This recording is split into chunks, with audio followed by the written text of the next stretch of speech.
Good morning. परत एकदा आलोय आणि पाठक साहेब स्वागतासाठी रेडी आहेत. आणि आमचे श्रमदूत, आमचे संकटमोचक पुराणे सरांचं पण आगमन झालंय. आणि सर बघू शकता कसले स्टाईलमध्ये उभं आहे. तिकडे तिकडे इकडं कुठं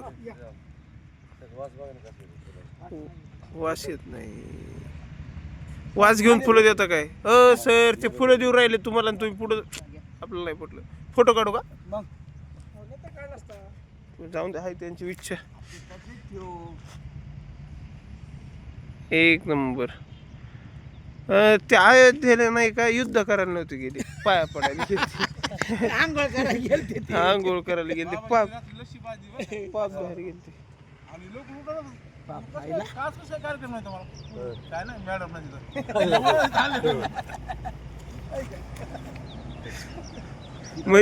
म्हणजे हे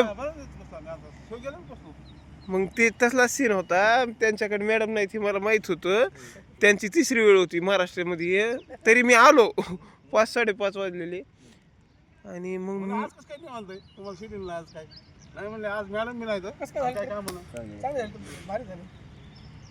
कार्यकर्ते नवीनच होते सगळे त्यांच्यासोबत का? तुमच्या सोबत मामाचा मुलगा, मावशीचा मुलगा. मला वाटलं ही घेऊन जातात सगळे.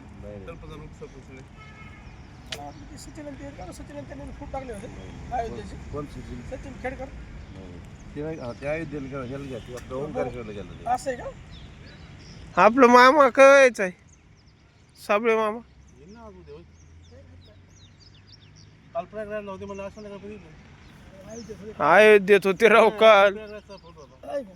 काही समज नाही. अरे माझा टेटस बघा, मामा मी पर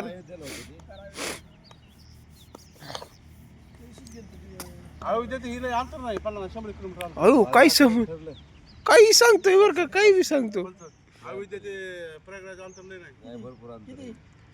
450 किलोमीटर आहे. इतकं नाही का आम्ही गेलो होतो. 300च्या पुढेच आहे. 300च्या पुढे अंतर आहे. मी फोन केलता ना, तर मामा म्हणतो 256 किलोमीटर राहिले प्रयागराजहून. मग तिथून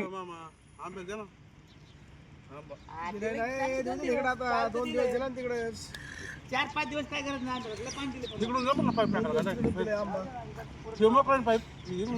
हो महाराज लयच पळत आले बा. ठीक आहे महाराज आठवले बाबा. ते काय मी झालं बा, लस्सी पाजून चुकी झाली. परत नाही तुला भैया लस्सी. नोट डाऊन झाला आता, परत लस्सी नाही. तसलंच असतंय त्याचं. आकाश वाघ ती. जय हरी माऊली.